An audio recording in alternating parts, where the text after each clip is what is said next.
передергивали. С февраля 2022 года Россия активно выступала за продолжение международного гуманитарного содействия по линии ООН и МККК гражданскому населению Донбасса, вынужденному на протяжении нескольких лет жить под обстрелами и в условиях тотальной изоляции со стороны киевского режима. В Москве было организовано регулярное взаимодействие с гуманитарщиками, приглашены сотрудники УКГВ ООН. Однако на практике благородные заявления представителей ООН о желании помогать нуждающимся ни в каким конкретным усилиям и результатам не привели. В руководстве организации не рассматривали и не рассматривают никакие варианты доставки помощи в Донецкую и Луганскую народные республики, в Запорожскую и Херсонскую области, кроме как из Киева и с пересечением линий боевого соприкосновения. Главная причина таких жестких установок отнюдь не гуманитарная, а сугубо политическая. Не помочь пострадавшим, а показать, что режим в Киеве якобы сохраняет контроль над этими территориями. Россия со своей стороны постоянно обращала внимание представителей ООН на отсутствие необходимых условий безопасности на фоне активных боевых действий, высоких рисков диверсий и провокаций, заминированности местности, которые фактически делают доступ через линии боевого соприкосновения невозможным. Мы неоднократно предлагали рассмотреть варианты доставки помощи из внутренних районов России по налаженным маршрутам, по которым уже осуществлялось снабжение Донбасса. Все эти предложения были отклонены ООН в угоду Киеву и его западным кураторам. В очередной раз указываем на двойные стандарты и откровенную политизацию гуманитарных задач. Под лозунгами заботы о гражданском населении, послушно и без лишних угрызений совести, отрабатывается политический заказ. Отметим, что после подрыва Украиной дамбы Каховской ГЕС в Херсонской области была проведена масштабная гуманитарная операция. Силой и мирком России спасли почти 2000 человек, в том числе сотни детей. Эвакуировано более 6000 человек из 36 затопленных населенных пунктов. Эффективность наших усилий косвенно признали даже на Украине, попытавшись выдать кадры работы наших спасателей за свои действия. В то время как Россия прикладывает максимум усилий для спасения жителей пострадавших районов и обеспечения всем необходимым, киевские власти продолжают обстрелы гражданских объектов.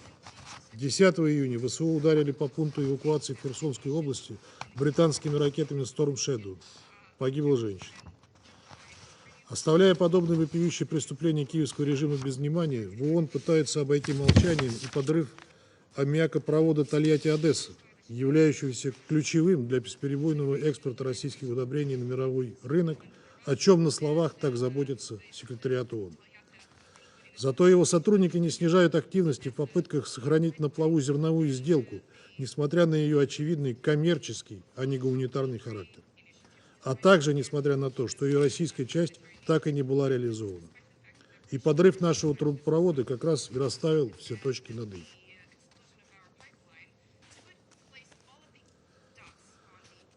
Госпожа Ди Карло скора на обвинение в адрес России, но когда речь заходит о преступлениях Украины, секретариат демонстрирует удивительное неведение. Напомню, подрыв аммиакопровода был совершен на украинской территории. Или вы хотите вновь приписать нам разрушение нашего же аммиакопровода? Мы готовы и дальше помогать нуждающимся, развивающимся странам, как зерном, так и удобрениями, однако покрывать коммерческие поставки зерна из Украины богатым западным государствам под лозунгами защиты интересов нуждающихся мы не будем.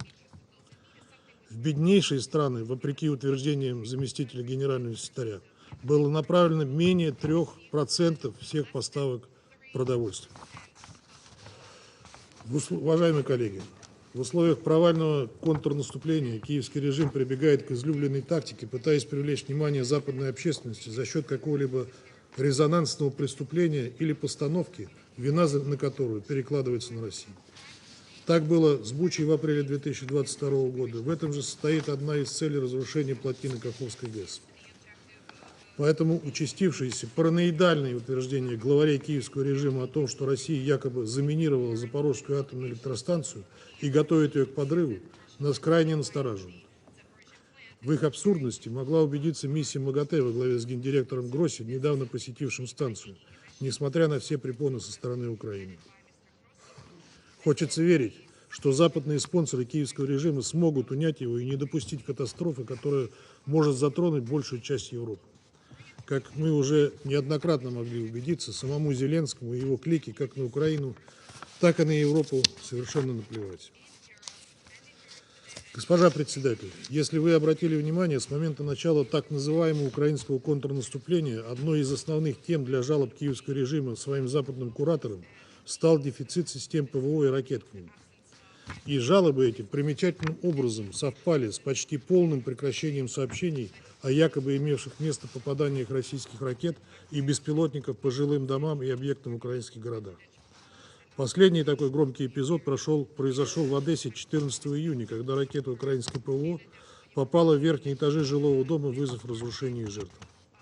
Подобные сообщения фактически пропали из информполя, несмотря на то, что удары по имеющим отношение к военной инфраструктуре объектам в украинских городах наносятся почти ежедневно. Все это подтверждает то, о чем мы предупреждали давно и о чем прекрасно знают граждане Украины. Главную, если не единственную опасность для украинских городов, представляют собой размещаемые в них в нарушении международного гуманитарного права системы украинской ПВО. Когда их нет или когда они выдвинуты за пределы городов, взрываются только склады с боеприпасами, военные казармы и иные военные объекты, а также объекты энергетической инфраструктуры, задействованные в поставках западного оружия на фронт. Удары по ним будут продолжаться в рамках одной из целей специальной военной операции демилитаризации Украины. Они уже привели к тому, что собственного оружия у этой страны почти не осталось, и киевский режим держится уже почти исключительно на западных поставках. Однако об этом мы подробно поговорим в следующий четверг. Сегодня ряд стран, конкретно США, Албания, Соединенное Королевство, утверждали, что Россия совершила очередную провокацию и нанесла ракетный удар по Киеву в период пребывания там африканской делегации со своими мирными предложениями. Африканские лидеры, посетившие Киев, опровергли утверждение киевского режима о ракетном ударе по Киеву во время нахождения в нем. Это очередная инсценировка и постановка киевских властей. Позволите привести цитату из украинского новостного сайта. Делегация из Южной Африки во главе с президентом Рамафосой отрицает ракетную атаку России. Об этом заявил пресс-секретарь президента ЮАР Винсент Магвенья. Он сказал, что снимал видео с гостиницы в Киеве, когда произошел так называемый взрыв. Далее цитата пресс-секретаря. «Очень странно, что мы не слышали и не видели взрыва. Очевидно, здесь распространяется какая-то умышленная дезинформация. Во время тревоги люди просто занимались своими делами. Как мы и ожидали, эта миссия и не будет легкой. Но некоторые из препятствий очень тревожны, а другие откровенно забавны, как этот так называемый взрыв». Когда ему задали уточняющий вопрос, отрицает ли он информацию о взрыве в Киеве, Магвени ответил: «Из собственного опыта и опыта тех, с кем я путешествую, да, я отрицаю это. Мы все были удивлены, когда нас везли обратно в гостиницу, и мы проезжали по улицам, где люди обычно проводили свой день. Это очень странно и в некоторой степени является умышленной дезинформацией», резюмировал он. Это пример того, как работает украинская пропаганда и дезинформация, и как ее с радостью подхватывают западные покровители Киева. Сегодня, госпожа председатель, мы видим очередные попытки Соединенных Штатов и их союзников заставить секретариат ООН провести так называемое расследование якобы имеющих место поставок иранских беспилотников для использования на Украине. Перед нашим заседанием мы уже изложили наши оценки журналистов. Если кратко, то и мы, и иранцы категорически отрицаем эти измышления. Никаких маломальски убедительных доказательств киевский режим так и не предоставил ни нам, ни иранцам, которые ради этого согласились на двусторонние консультации. Попытки втянуть в эту авантюру так называемую ячейку 2231 рискуют поставить под сомнение приверженность секретариата ООН статье 100 Устава. Ячейка не санкционный комитет и не группа экспертов. Ее члены не назначались странами-членами, как эксперты в конкретных разоруженческих или иных областях. Надеемся, что у генерального секретаря хватит мудрости не пойти на поводу у наших бывших западных партнеров. Госпожа председатель, вчера в нашей стране отмечался День памяти и скорби. В этот день, 82 года назад, фашистская Германия напала на Советский Союз. В борьбе с фашистскими агрессорами погибло 27 миллионов граждан Советского Союза. Сегодня, как и тогда, немецкие танки вновь стреляют на Украине в наших солдат. С той лишь разницей, что за спиной окопавшегося в Киеве нацистского режима не только Германия, но и США и их союзники по НАТО. Не изменилась за эти годы лишь ненависть к нашей стране, желание нанести ей стратегическое поражение, отобрать наши природные ресурсы и поработить наш народ. Но этим планам никак не суждено сбыться. Как не суждено им было сбыться и 80 с лишним лет назад. Поэтому так же, как и тогда, в украинских степях сгорают немецкие танки и другая западная техника. Сгорает вместе с несбыточными надеждами новоявленных нацистов и их спонсоров победить Россию. Их, как и 80 лет назад, ждет горькое разочарование. Благодарю вас.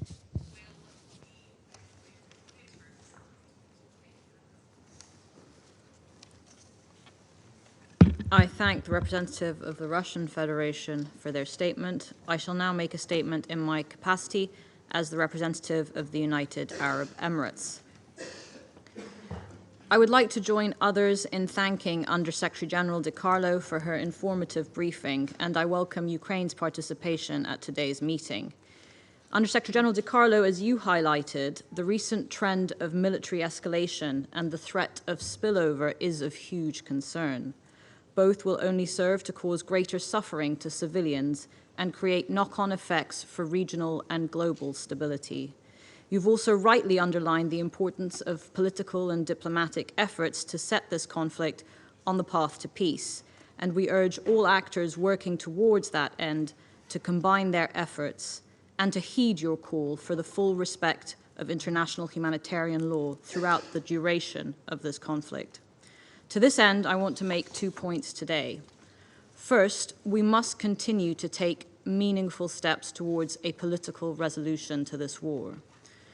In her recent visit to Kyiv, the UAE Special Envoy for Ukraine, Her Excellency Miriam Al-Maheri, conveyed to President Zelensky our steadfast commitment to a just and peaceful outcome in Ukraine and our full support to their humanitarian needs. We welcome also the efforts of the Africa Peace Initiative's presidential delegation, who recently visited both Kyiv and Moscow and made a call for peace, demonstrating global support for the stabilization of the world order. While this conflict seems intractable, today we must engage in the practical steps necessary to alleviate human suffering and engage in trust-building exercises between the two countries. The UAE is trying to do its part. We continue to support prisoner exchange initiatives. We strongly support the renewal of the Black Sea Grain Initiative, which remains vital for global food security, and we will support its full operationalization with practical measures. And we encourage the full implementation of the MOU on Russian fertilizers and food products in the ongoing discussion. Second, the humanitarian situation must remain our clear focus today and in the coming days and weeks ahead. During her visit, Minister Al-Maheri had a direct and clear-eyed view of the dire humanitarian situation on the ground in Ukraine. She underlined the UAE's unwavering humanitarian support to all people affected by the conflict. As such, the UAE is distributing $100 million of aid for Ukraine. With 53% of energy facilities in the country impacted by the fighting, the UAE's donation includes generators and LED lights for civilians. We are also providing supplies for newborns and babies, as well as a grant of $4 million for programs supporting the welfare of orphaned children under the Olena Zelenska Foundation. As the conflict prevents millions of children and students from attending classes, the UAE will also donate 2,500 laptops to those affected so that they can benefit from remote learning. Children must remain the focus of our efforts, and their rights should be upheld and protected at all costs. The weight of war falls heaviest on children. We are dismayed by reports of violations against the children of Ukraine. All parties must meet their obligations for the protection of children caught up in this war. 530 have so far already lost their lives and their futures. We stress once again the importance of humanitarian services reaching all those in need. The safety of humanitarians responding to the Kakhovka Dam flooding must be assured. All parties must comply with their obligations under international law, and we encourage all relevant actors to facilitate the life-saving work of humanitarian actors. We are also acutely aware of the dark potential of a nuclear accident at the Zaporizhia nuclear power plant. This has been addressed numerous times in this chamber, and the name Chernobyl echoed with good reason. We continue to monitor the situation closely, and we welcome the continued efforts of the IAEA, including Director General Grossi's visit last week and the work of the IAEA teams on the ground, to avoid a nuclear accident that would have devastating and long-lasting consequences for decades to come. The UAE emphasizes the importance of the continued non-use of nuclear weapons. The world has avoided their use for the past 77 years. This must be maintained. Nuclear rhetoric is dangerous and destabilizing and undermines efforts to forge peace. We must all see this as a collective red line. Ultimately, de-escalation, diplomacy, dialogue are the only way forward. None of us could have imagined in March 2022, during the first UAE presidency, when the conflict had just started, that we would continue to see such significant escalation almost a year later. We urge the international community to redouble all efforts to ensure that future generations are not scarred by the failure to maintain international peace and security on our watch. The UAE will continue its humanitarian work and its support for all mediation efforts in the meantime. We stand ready to assist genuine efforts to bring the war to a just, sustainable end in line with the UN Charter. Thank you. I will now resume my function as President of the Council. I now give the floor to the representative of Ukraine. Madam President, distinguished members of the Security Council, Under Secretary Di Carlo, I also recognize the representative of Putin's regime in the permanent seat of the Soviet Union. His intervention today, as usual, was as sincere and as perverse and cynical as his war party Gauleiter's words a year ago, who said, according to the Russian official tweet, "The goal of Russia's special military operation is to stop any war that could take place on Ukrainian territory or that could start from there." 2 weeks ago, this criminal regime blew up the dam of the Kakhovka hydroelectric power plant in an attempt to prevent Ukraine's possible counteroffensive actions across the Dnipro River. This was yet another blatant violation of the ICJ order of the 16th of March 2022. Since then, Ukraine has done its utmost to mitigate the immediate consequences of this act of terror and ecocide, evacuating people, providing them with humanitarian aid, ensuring access to drinking water for the local population, and prevention of infectious diseases have been among the key priorities of my government. Systematic work marked with the engagement of the UN and other international actors has been organized on the right bank of the Dnipro River. At the same time, the left bank has been turned by the Russian occupiers into no-go zone, closed even for the United Nations. It is appalling that Russia not only refused to rescue the local population in the affected areas under its temporary military control, it also declined the UN request to access these areas. We commend the UN humanitarian activities in the Ukraine-controlled part of the Kherson region and support the UN in seeking the necessary access to the areas temporarily occupied by Russia. To this end, the government of Ukraine has promptly provided all security guarantees to the UN for fulfilling humanitarian operations in the entire affected area. We echo the call by the UN Humanitarian Coordinator for Ukraine, Denise Brown, on the Russian authorities to act in accordance with their obligations under the international humanitarian law and grant access to people in the occupied territory who urgently need life-saving assistance. The situation there remains critical, and the number of people reported missing so far, 109 people, may not fully reflect the grim reality. While in the occupied areas Russia simply denies access, it also tries to undermine the humanitarian operations in Ukraine-controlled areas with unbated shelling. For instance, on June 20th, a rescue team of the State Emergency Service of Ukraine came under Russian fire in Kherson. One rescuer was killed and 8 others were wounded. As stated by UN Ukraine in relation to this incident, it was yet another example of the human impact of Russia's invasion of Ukraine. A comprehensive assessment of the implications of this act of terror is yet to be made, although it is clear that we are dealing with one of the biggest man-made disasters in Europe for decades. In particular, oil pollutants that weigh at least 150 tons are drifting along the Dnipro River and may reach the Mediterranean. The Kakhovka reservoir is decimated with about 95,000 tons of dead fish.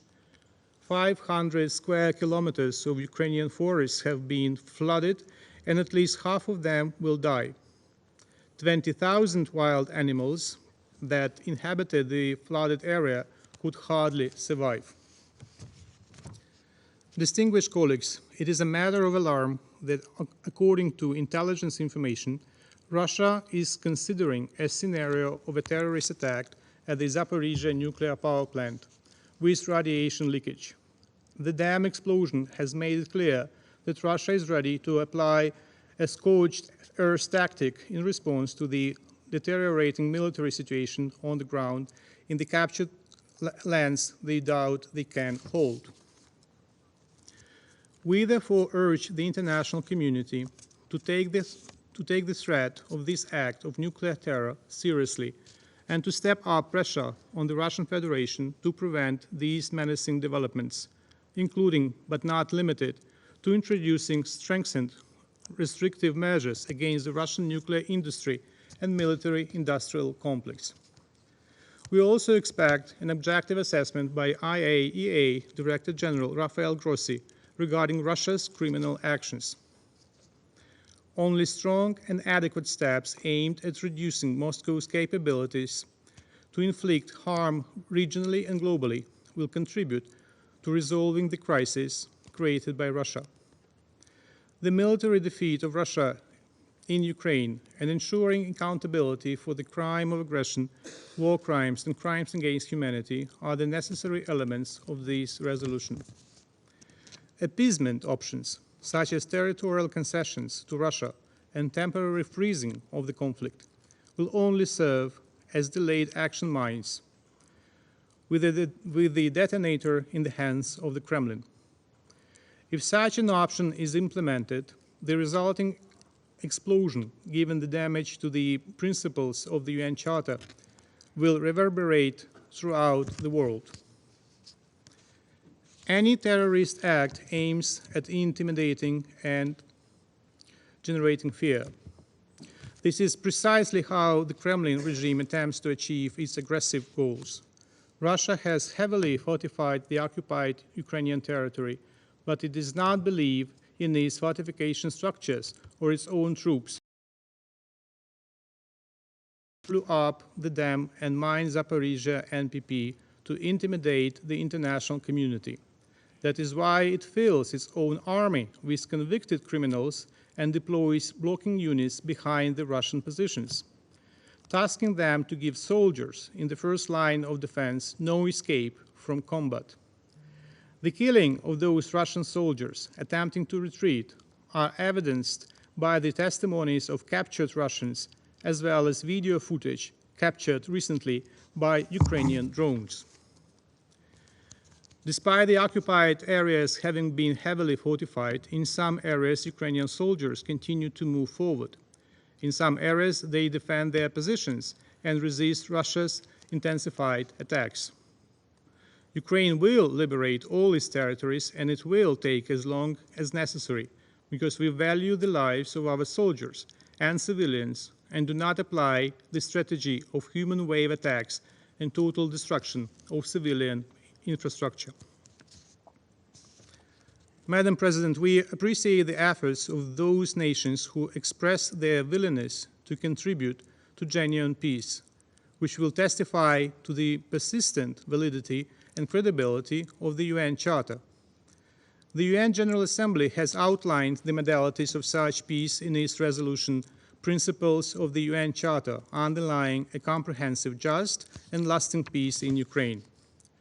Russia so far demonstrates no willingness to give up its aggressive path, deliberately insulting those nations who come up with peaceful initiatives. Russian cruise and ballistic missiles launched on Kiev during the visit of the delegation of African leaders showed Russia's real disdain for global efforts to restore peace and to protect the world from aggression. This attack was only one in an endless line of day-to-day airstrikes with missiles, MLRS, guided aerial bombs, and Iran-made attack drones, resulting in significant casualties and destruction. In particular, as of today, more than 1,000 launches by the Russian Federation of the Iranian UAVs over the territory of Ukraine have been recorded. In today's statement that was delivered at the media stakeout right before the Security Council's meeting, we said that Russia's and Iran's actions violate UN Security Council Resolution 2231. The Secretariat of the United Nations must respond to growing calls from the international community to investigate these violations. Madam President, despite the war being at its height, we have already started working on post-war recovery. The Ukraine Recovery Conference held this week in London sent a strong political message that Ukraine and allies have no doubt in the ultimate victory of my country, a victory that will guarantee a comprehensive, just, and lasting peace to the benefit of all nations. As my president said when addressing the conference, although no one has the power to cleanse the depths of human nature from the evil that sometimes rises to the surface and destroys and kills, we are able to protect life and overcome the ruins after the Russian aggression in such a way that the path for evil, for any new aggression, will be blocked.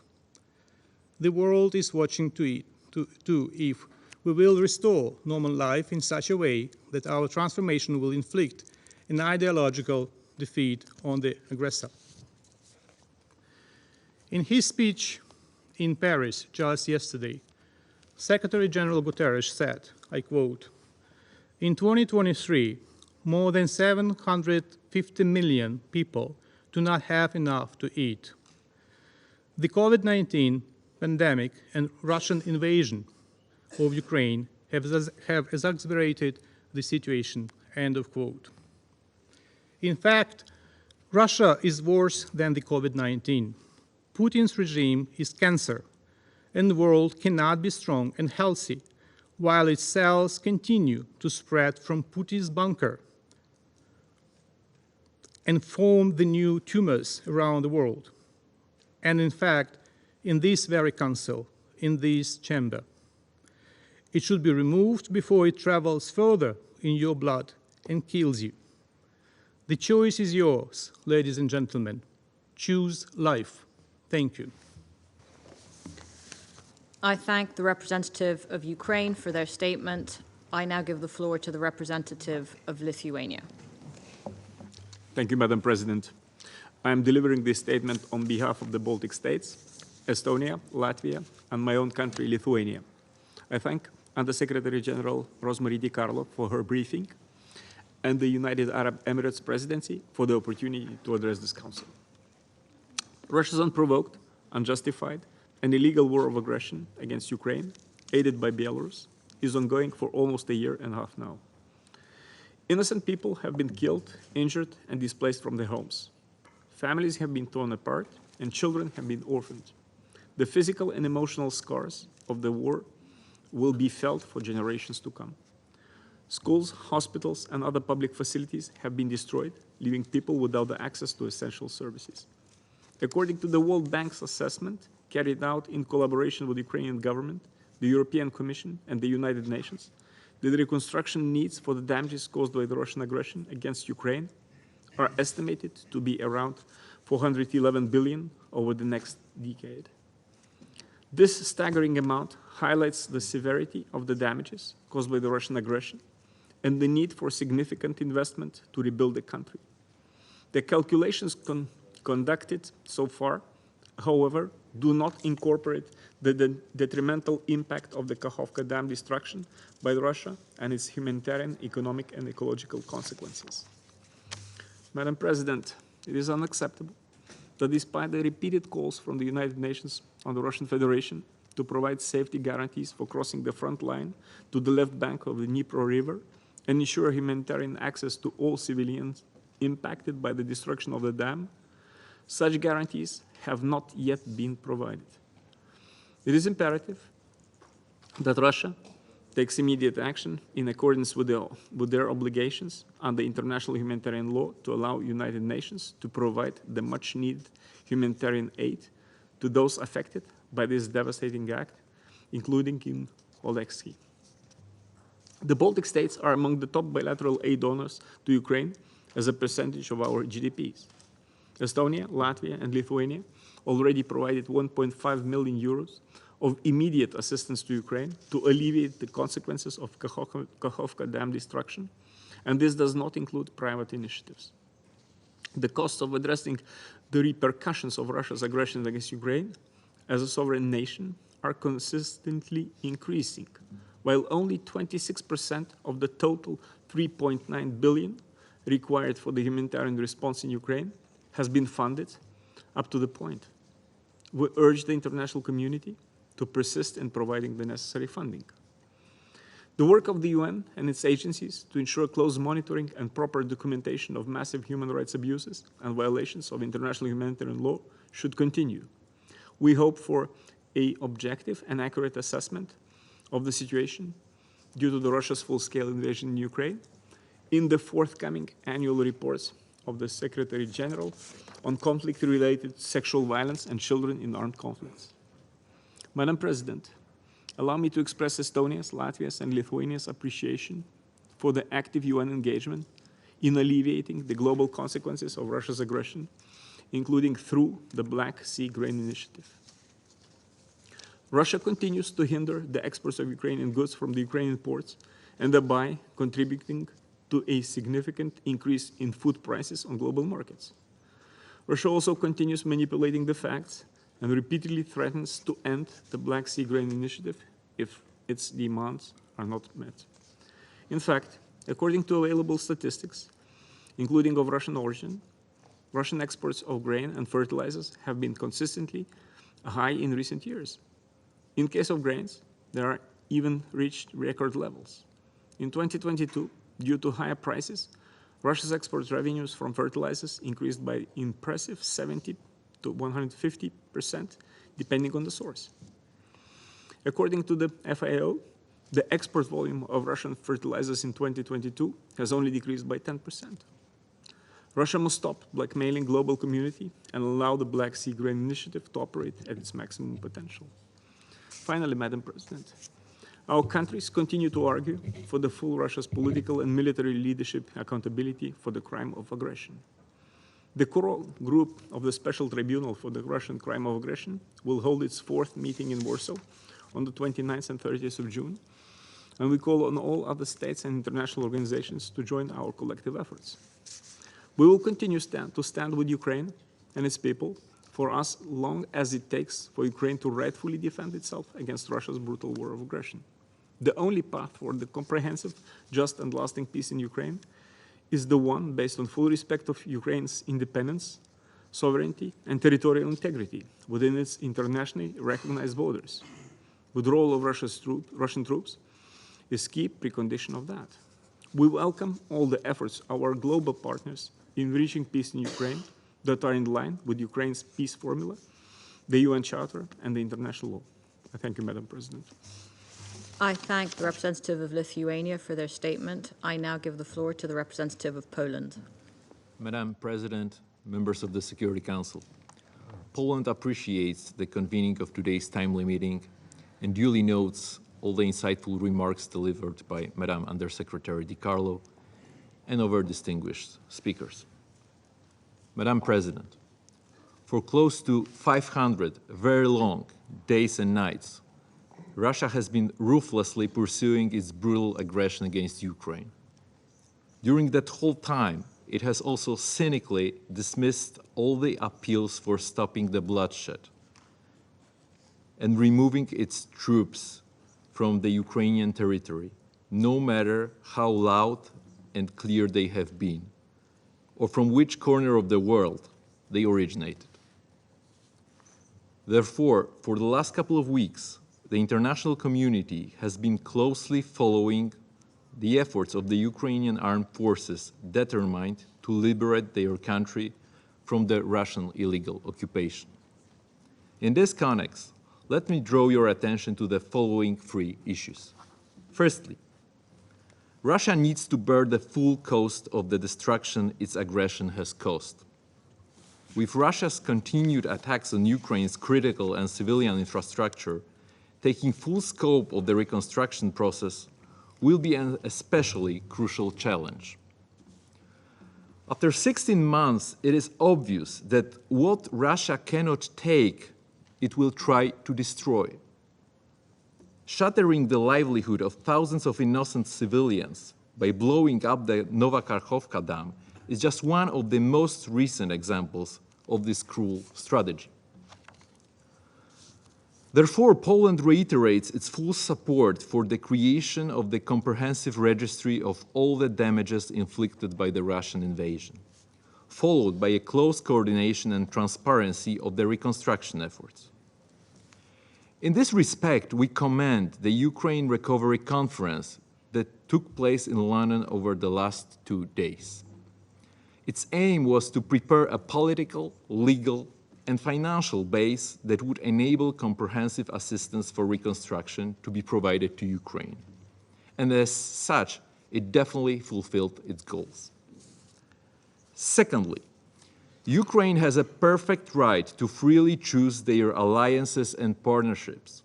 It needs to be able to decide by itself which international partners it wants to build its future prosperity with. This naturally includes security cooperation. Kiev is looking forward to concrete prospects for ensuring its security after the Russian aggression is put out, and Poland fully understands and supports this approach.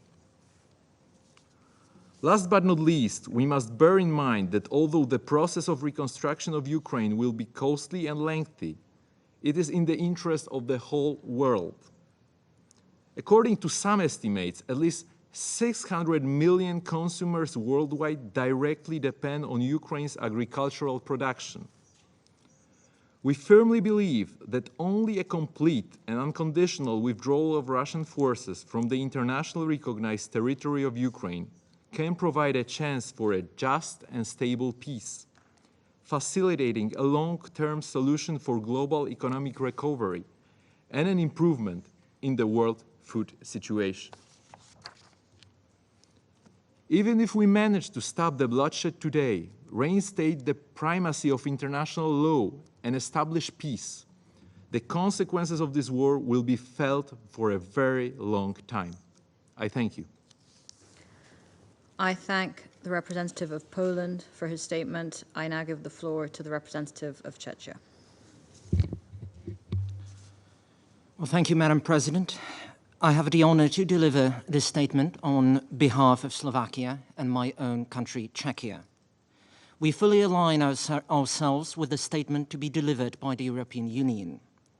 Let me thank you for convening this important meeting, and of course I would like to thank Undersecretary General Di Carlo for her briefing, which unfortunately only adds to the bleak picture of the devastating consequences of Russia's unprovoked and unjustified military aggression against Ukraine. We regret that the UN Security Council must devote its attention to this issue once again simply due to Russia's utter disregard for the UN Charter and its fundamental principles. Judging by its actions in Ukraine, Russia has demonstrated time and again that it has no interest in effective multilateralism, maintenance of international peace and security, and development of friendly relations. The Russian armed forces continue to deliberately target civilians and civilian infrastructure. We strongly condemn such barbaric attacks. Therefore, let us be under no illusion about the true intentions of the Russian government. Their attack on Kiev with missiles last week, while African leaders were in the city on a diplomatic mission, speaks for itself. Madam President, we ask ourselves how many lives must be lost or ruined for this senseless war to stop. For Russia, the death toll, which keeps rising from one Security Council briefing to another, is apparently just a number on the paper. Russia's disregard for international humanitarian law and human rights is also evident in its ongoing repression of its own citizens. We were also horrified by the destruction of the Kachowka Dam and by the very disturbing reports that the Russian forces were shelling Ukrainian rescue workers who were trying to reach flooded areas in the Kherson region. We call on Russia once again to stop immediately its aggression against Ukraine and to withdraw its troops from the territory of Ukraine within its internationally recognized borders, including Crimea and regions where Russia orchestrated its sham referenda. We will also continue to support efforts to hold fully accountable those who committed the most serious crimes under international law in Ukraine, including rape and sexual violence against women and girls. As our foreign ministers agreed during their last bilateral meeting, we will maintain our comprehensive support for Ukraine in its just struggle to preserve its statehood. Czechia and Slovakia have stood by Ukraine since the start of its defense against Russia's aggression, and we will remain steadfast in supporting Ukraine's independence, sovereignty, and territorial integrity until this nightmare ends. And we hope that day will come soon. I thank you. I thank the representative of Czechia for their statement. I now give the floor to His Excellency Mr. Olaf Skog, head of the delegation of the European Union to the United Nations. Thank you very much, Madam President, colleagues. I have the honor to speak on behalf of the European Union and its member states, the candidate countries North Macedonia, Montenegro, Albania, Ukraine, the Republic of Moldova, and Bosnia-Herzegovina. The potential candidate Georgia, as well as Andorra and San Marino, all aligned themselves with this statement. First, I wanted to thank Under-Secretary General De Carlo for a briefing, and I wanted to take this opportunity to commend the entire UN team on the ground, led by Resident Coordinator Denise Brown, for the invaluable assistance that you are providing to the people of Ukraine in these very difficult times. We know the UN system is fully mobilized through humanitarian relief, support to refugees and internally displaced persons, human rights monitoring, mine action, nuclear safety, addressing the dire global consequences of Russia's aggression, and much more besides, and you have our very strong support. Madam President, as Russia's unprovoked and unjustified war of aggression approaches the tragic mark of 500 days, the people of Ukraine and the international community desire a comprehensive, just and lasting peace in Ukraine in line with the UN Charter and the resolutions of the General Assembly. Yet one country, the aggressor, remains steadfast in pursuing its brutal war against the neighboring country and its people. When African heads of state visited Kiev last week calling for peace, Russia responded by bombing the city, as it did when the UN Secretary General visited last year. The way to end Russia's assault on Ukraine is crystal clear. Russia must stop its war and immediately, completely, and unconditionally withdraw all of its forces and proxies from the entire territory of Ukraine within its internationally recognized borders. I will emphasize briefly 3 points in my intervention. One, the dramatic human rights situation in the territories temporarily occupied by Russia.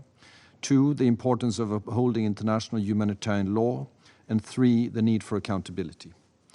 Madam President, the human rights situation in the occupied territories is of grave concern. International monitoring mechanisms, including the Human Rights Monitoring Mission in Ukraine and the UN Commission of Inquiry, have concluded that Russian authorities have committed a wide range of violations of international humanitarian law and international human rights law in Ukraine. The reported violations include indiscriminate attack against civilians and civilian infrastructure, a widespread and systematic pattern of summary executions, torture and ill treatment and unlawful confinement, as well as inhumane detention conditions, rape and other forms of sexual and gender-based violence, and forced transfer and deportation, including of children. Many of these amount to war crimes. The last report of the Commission of Inquiry also concludes that the attacks of Ukraine's energy-related infrastructure and the use of torture by Russian authorities may amount to crimes against humanity. We call on Russia to uphold international human rights law. Its practice of forcibly issuing Russian passports to Ukrainian citizens is in blatant violation of international law, and it undermines Ukraine's sovereignty. The ICRC should be granted full and unconditional access to all detained persons, and all illegally detained Ukrainian citizens by Russia should be released. The decision by the Russian Central Election Commission to hold so-called elections in the temporarily military-occupied territories of Ukraine is yet another violation of international law, and by the way, the October GA resolution adopted by the United Nations on Ukraine's territorial integrity. Secondly, we reiterate the importance of upholding international humanitarian law. We are appalled by reports that evacuation teams rescuing civilians following the destruction of the Kharkova hydroelectric power plant dam are being shelled. We urge the Russian Federation to cease such attacks and allow help to the affected civilian population, including in areas under Russian military control. The EU condemns the attack at the Kharkova HPP in the strongest possible terms. It is a direct consequence of Russia's aggression against Ukraine. The downstream flooding has not only put tens of thousands of civilian lives in danger, but it's also affecting water and energy supplies and causing an ecological and environmental catastrophe. As repeatedly requested by the United Nations, we urge Russia to enable safe, rapid, and unhindered humanitarian access to populations in need of assistance, in particular into the temporarily occupied territories. Aid cannot be denied to those in need. The impact of Russia's aggression on children is particularly horrific, and we look forward to the imminent publication of the Secretary General's report on children in armed conflict. Third, the EU is firmly committed to ensuring full accountability for war crimes and the other most serious crimes committed in connection with Russia's war of aggression. We emphasize the importance of coordinated accountability initiatives to combat impunity and ensure justice. We support the ongoing work for the establishment of a tribunal for the prosecution of the crime of aggression, which is of concern to the international community as a whole. The EU welcomes the establishment of the International Center for the Prosecution of the Crime of Aggression at Eurojust in The Hague. We're also fully supportive of the establishment of an international mechanism to register the damages Russia has inflicted, following the UN GA resolution of November 2022, which acknowledged the need for a register of damage, and the Reykjavik summit recently of the Council of Europe, the register now was established. We underlined our support for the investigations of the prosecutor of the International Criminal Court.